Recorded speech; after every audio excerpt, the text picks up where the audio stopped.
Hello दोस्तों, स्वागत है आप सभी का सिविल सर्विस स्टडी यूपीएससी के इस यूट्यूब चैनल पर, जहाँ पे हम डिस्कस कर रहे हैं डेली करंट अफेयर को। तो आज हम डिस्कस करने वाले हैं 27 जुलाई 2020 के डेली अफेयर्स को। ये इसका सेकंड पार्ट है। इसके पहले एक और पार्ट आ चुका है। न्यूज़ ज़्यादा होने के कारण हमने इसको दो पार्ट में डिवाइड किया है। तो चलिए देखते हैं अपनी अगली न्यूज़ को। It is related with Covaxin. Covaxin क्या है? ये एक वैक्सीन है। किसके अगेंस्ट? कोविड-19 के अगेंस्ट, यानी कि कोरोना वायरस के अगेंस्ट। इसे हम इंडिया में डेवलप कर रहे हैं और इसका जो अप्रूवल है वो किसने दिया है? Central drug standard control organisation ने। इसने इसका अप्रूवल दिया है किसको? भारत बायोटेक को। यानी कि भारत बायोटेक इसको डेवलप कर रहा है इंडिया में ही बनी हुई कोरोना वायरस की वैक्सीन को। ठीक है, इसको डेवलप करने वाली जो कंपनी है भारत बायोटेक, इसके साथ Indian council of medical research ये भी जुड़ा हुआ है। ये न्यूज़ में क्यों आई थी? इससे पहले Indian council of medical research ये न्यूज़ में आई थी कोरोनिल के कारण। आपको याद होगा पतंजलि ने एक ड्रग लॉन्च किया था, एक वैक्सीन लॉन्च की थी कोरोना वायरस के लिए, कोरोनिल नाम से। ठीक है, तो फिर ये Indian council of medical research news में आया था। इन्होंने बोला था कि नहीं, हमने ऐसी कोई परमिशन नहीं दी है। ठीक है, तो वो पूरा इशू हुआ था, देख लीजिएगा उसको, है ना। अब ये वैक्सीन क्या है? ये वैक्सीन है इनएक्टिव वैक्सीन, इनएक्टिवेटेड वैक्सीन। ये सिर्फ इसी वर्ड का मतलब समझाने के लिए पूरा आर्टिकल आपको साथ डिस्कस करना पड़ रहा है। Inactivated vaccine. इनएक्टिवेटेड वैक्सीन होती क्या है? देखिए क्या होता है। मान लीजिए ये कोरोना वायरस का एक वायरस है, ठीक है ना, सिर्फ एक वायरस है। इसके अंदर एक पैथोजन होता है जो कि आपको बीमार बनाता है। ठीक है ना, ये क्या करता है? आपकी बॉडी के अंदर जाता है और फिर रेप्लिकेट होता है, बहुत जल्दी रेप्लिकेट होता है, अपनी जैसी दूसरी बॉडीज़ बनाता है, फिर आपको बीमार और बहुत बीमार बना देता है। ठीक है, और सीवियर केसेस में आपकी डेथ भी हो जाती है। तो इसका ये जो कंपोनेंट है ना, इस वायरस का वो कंपोनेंट जो कि रेप्लिकेट होता है, जिसकी मदद से वायरस रेप्लिकेट होता है और जो कि बीमारी कॉज करता है, आपको सर्दी जुकाम खांसी जो भी प्रकार की बीमारियां कॉज करता है, उस पार्ट को या ना उस कंपोनेंट को इनएक्टिव कर दिया जाता है। यानी कि उसको यूवी लाइट्स के थ्रू या फिर केमिकल रिएक्शंस के थ्रू उसको इनएक्टिव बना दिया जाता है। अब ये वायरस कोई काम का नहीं रहा, ठीक है, लेकिन ये अभी भी है, इसके कुछ कंपोनेंट इस वायरस के अभी भी प्रेजेंट है ना। लेकिन वो जो कंपोनेंट है उस वायरस के, वो आपको बीमार नहीं कर सकते, ठीक है ना, वो आपको किसी प्रकार का हार्म नहीं पहुंचाते हैं।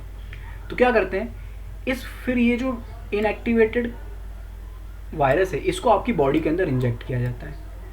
क्या होता है अब इंजेक्ट करने से? जैसे ये वायरस जाता है, इसके जो कंपोनेंट होते हैं जो अभी इसके अंदर प्रेजेंट है ना, जो कि आपको बीमार नहीं करते हैं, नुकसान नहीं पहुंचाते हैं, वो कंपोनेंट जैसे ही आपकी बॉडी के अंदर एंटर करते हैं, आपका जो इम्यून सिस्टम होता है ना वो अलर्ट हो जाता है। ठीक है, वो अलर्ट हो जाता है। अब वो क्या करता है, इस वायरस के अगेंस्ट इम्यूनिटी, जो एंटीबॉडीज़ होती हैं, उसको डेवलप करना चालू कर देता है। जैसे ही आपके अंदर इसकी एंटीबॉडीज़ डेवलप होती हैं, आपको ये बीमारी नहीं होगी। फिर आपको पता है एंटीबॉडीज़ कैसे काम करती हैं, ठीक है, एंटीजेंस बन जाते हैं। तो इस प्रकार से कुछ इनएक्टिवेटेड वैक्सीन जो है वो बनाई जाती हैं। ऐसी कुछ फेमस वैक्सीन्स हैं कैसी, जो कि है पोलियो वैक्सीन और जो रेबीज़ वैक्सीन है, वो यही प्रकार की इनएक्टिवेटेड वैक्सीन है। ठीक है, पहले उनके जो ऐसा जो पैथोजन है जो कि आपको हार्म करता है, नुकसान पहुंचाता है, उसको डेड कर दिया जाता है, आपकी बॉडी में इंजेक्ट किया जाता है, आपकी बॉडी उसके अगेंस्ट एंटीबॉडीज़ बना लेती है। ठीक है, चलते हैं अगली न्यूज़ की तरफ। अगली न्यूज़ है वो भी एक वैक्सीन से रिलेटेड है। वो वैक्सीन का नाम है ज़ाइकोविड, है ना, ज़ाइकोव-डी। ठीक है, ये वैक्सीन को ये न्यूज़ में क्यों आई है? क्योंकि इसके ह्यूमन ट्रायल्स स्टार्ट होने वाले हैं। ठीक है ना, ये भी इंडिया में बनी हुई वैक्सीन है, इसके ह्यूमन ट्रायल्स स्टार्ट होने वाले हैं। अब इस वैक्सीन को डिस्कस करने का मेन मोटिव है आपको समझाना डीएनए वैक्सीन। अभी जो हमने वैक्सीन डिस्कस की, ठीक है ना, कोवैक्सीन, वो थी कैसी वैक्सीन थी? वो थी आपकी इनएक्टिवेटेड वैक्सीन। और ये कैसी वैक्सीन है? ये है डीएनए वैक्सीन। यानी कि इस दोनों में डिफरेंस क्या है? हमने उसमें डेड कर दिया था उस कंपोनेंट को जो आपको नुकसान पहुंचाता था। इसमें हम क्या कर रहे हैं, इसमें हम उसको मॉडिफाई कर रहे हैं थोड़ा उसका, ठीक है, उसके अंदर थोड़ी सी मॉडिफाई कर रहे हैं। जो टेक्निक्स हैं हमारी ना, जिसे हम कहते हैं इंजीनियर्ड डीएनए, उसके अंदर मॉडिफाई करा जाता है उस वायरस के डीएनए में, ताकि वो आपको नुकसान ना पहुंचाए, है ना। और सिमिलरली एक्टिव फॉर्म में, वहाँ पे वो इनएक्टिव फॉर्म में आपकी बॉडी के अंदर डाला गया था, ये एक्टिव फॉर्म में डाला जाएगा, लेकिन इंजीनियर्ड रहेगा इसका डीएनए। ठीक है, वो आपको हार्म नहीं पहुंचाएगा। ठीक है, आपकी बॉडी के अंदर डाला जाएगा, फिर अगेन आपका जो इम्यून सिस्टम है वो उसके अगेंस्ट वर्क करना स्टार्ट करेगा, एंटीबॉडीज़ डेवलप हो जाएंगी और आपको फिर इस बीमारी नहीं होगी। ठीक है, इस प्रकार से कुछ डीएनए वैक्सीन काम करती हैं। दोस्तों अब इससे ज़्यादा डिटेल में नहीं चले जाना, ठीक है, ना ही आपको वो दवाई बनानी है, ना ही आपको डॉक्टर बनना है ना। आप किसी को बचा तो पाओगे नहीं, उल्टा नुकसान करा दोगे, ठीक है, अपना खुद का नुकसान कर लोगे। इससे ज़्यादा डिटेल में नहीं पढ़ना है आपको, ये सब नहीं पूछना है कि अब ये कैसे काम करती है, ये कैसे बना, इन्होंने इंजीनियर डीएनए में क्या किया, कहाँ गए, ठीक है ना, वो सब आपको नहीं देखना है। बस आपको ये जानकारी होनी चाहिए थोड़ी बहुत कि इंजीनियर डीएनए क्या होता है, इनएक्टिवेटेड डीएनए वैक्सीन जो होती है वो कैसे काम करती है। तो हमने ये डिस्कस कर लिया। चलते हैं अगली न्यूज़ की तरफ। अगली जो इंपॉर्टेंट न्यूज़ है, it is related with PM Svanidhi scheme, ठीक है ना। क्या है ये? इसका फुल फॉर्म है प्रधानमंत्री स्ट्रीट वेंडर्स आत्मनिर्भर निधि, ठीक है ना। आत्मनिर्भर भारत चल रहा है इंडिया में, है ना। हम चाहते हैं आत्मनिर्भर भारत के अंदर कि जो भी हम इंपोर्ट कर रहे हैं, अपना जो इंपोर्ट है उसको डिक्रीज़ करें, अपनी जो डिपेंडेंसी है दूसरे देशों के ऊपर उसे कम करो और इंडिया में ही हम सब कुछ बनाएं, प्रोड्यूस करें, ठीक है। तो उसी को प्रमोट करने के लिए एक और स्कीम लेके आई गई है। क्या है स्कीम? पीएम स्वनिधि, ठीक है। इसमें क्या होगा, जो स्ट्रीट, नाम से ही क्लियर है, जो स्ट्रीट वेंडर्स हैं, ठीक है ना, ऐसे लोग जो कि रास्ते पर अपनी दुकानें लगाते हैं, सब्जी का ठेला हो या किसी और खाने पीने का, है ना, बार्बर्स वगैरह, ये सब चीज़ें जो हैं वो स्ट्रीट वेंडर्स के अंदर आ रहे हैं। उनको अफोर्डेबल लोन प्रोवाइड किया जाए, उनको लोन दिया जाए ताकि वो अपने बिजनेस को ग्रो कर पाएँ, ठीक है। कितने का लोन? आपको लोन दिया जाएगा 10,000 रुपये का। साल भर में आपको 10,000 रुपये का लोन दिया जाएगा, जो कि आप इंस्टॉलमेंट में वापस कर सकते हो, ठीक है ना। रीपेबल है, कब? मंथली इंस्टॉलमेंट आपकी इसकी बन जाएंगी, ठीक है। और जो सबसे खास बात है इस स्कीम में, क्या, जो आपको लोन दिया जाएगा वो दिया जाएगा विदाउट एनी कोलेट्रल, यानी कि आपको कुछ भी गिरवी नहीं रखना है, ठीक है, आपको कुछ भी गिरवी नहीं रखना है। और वो ग्रुप जो आपको बैंक प्रोवाइड करेंगे, तो सरकार किन किन लोगों को लेकर आई है इसमें वो लेकर आई है माइक्रो फाइनेंस इंस्टीट्यूशंस को और नॉन बैंकिंग फाइनेंशियल कंपनीज़ को, या फिर जो सेल्फ हेल्प ग्रुप होते हैं छोटे छोटे शहरों में या फिर गाँव में, उनको इंक्लूड किया गया है। क्यों? क्योंकि इनकी जो प्रेजेंस है वो ग्राउंड लेवल तक है, ठीक है ना, मतलब कि गाँव से लेकर इनकी शहरों तक प्रेजेंस है ना। सेल्फ हेल्प ग्रुप छोटे शहरों में और गाँव में तो काम करते ही हैं। नॉन बैंकिंग फाइनेंस जो कंपनीज़ होती हैं, NBFCs होती हैं, वो शहरों में, छोटे शहरों में, बड़े शहरों में, हर जगह फैली हुई है ना। इस प्रकार की कंपनियां, इनको इन्वॉल्व किया गया जिनकी प्रेजेंस ज़्यादा है, वो आपको लोन प्रोवाइड करेंगे। तो हमने डिस्कस किया पीएम स्वनिधि स्कीम के बारे में। चलते हैं आगे। अगली जो इंपॉर्टेंट न्यूज़ है, it is related with the representation of people's act 1951, ठीक है। उसका एक पर्टिकुलर सेक्शन है, सेक्शन 153, इससे रिलेटेड है। अब ये सेक्शन न्यूज़ में क्यों है? क्या हुआ, बिहार असेंबली के होने वाले हैं इलेक्शन, ठीक है ना। 2020 में उनकी डेट थी इलेक्शन की, लेकिन कोरोना के कारण, कोरोना वायरस के कारण ये इलेक्शंस नहीं हो पाएंगे, ठीक है।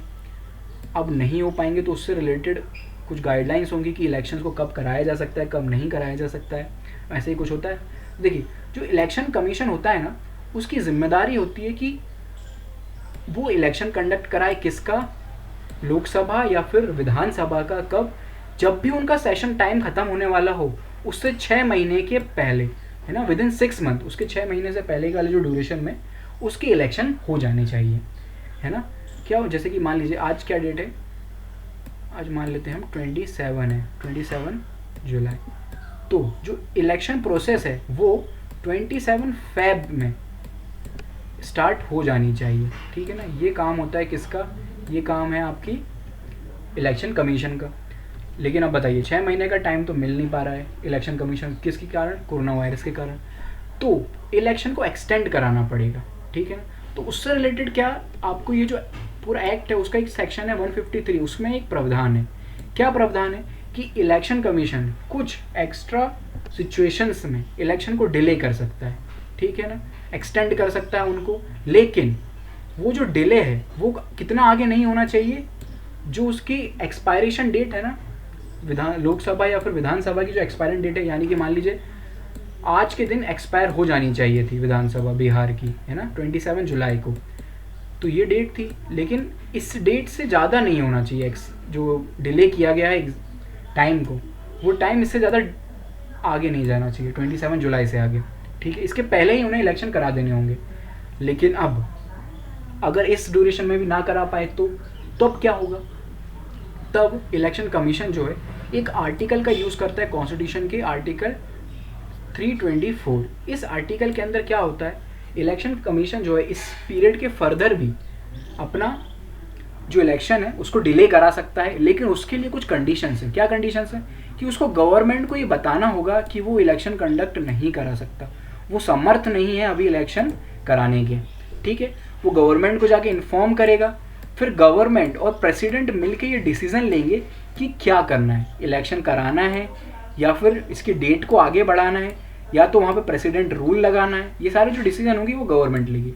तो क्या कर सकता है प्रेसिडेंट, या तो वहाँ पर इलेक्शन को डिले करा दे, है ना, कि ठीक है इलेक्शन डिले हो जाएंगे। इस टाइम क्या होगा, जो आपका जो प्रेजेंट का जो सीएम है वो कंटिन्यू करेगा, कब तक, 6 महीने के लिए। फिर 6 महीने बाद इलेक्शन कमीशन फिर आगे अपनी रिपोर्ट बनाएगा कि इलेक्शन हो सकते हैं या नहीं हो सकते हैं, तो इलेक्शन को कराया जाएगा, वरना फिर 6 महीने के लिए टाइम पीरियड को एक्सटेंड कर दिया जाएगा, ठीक है।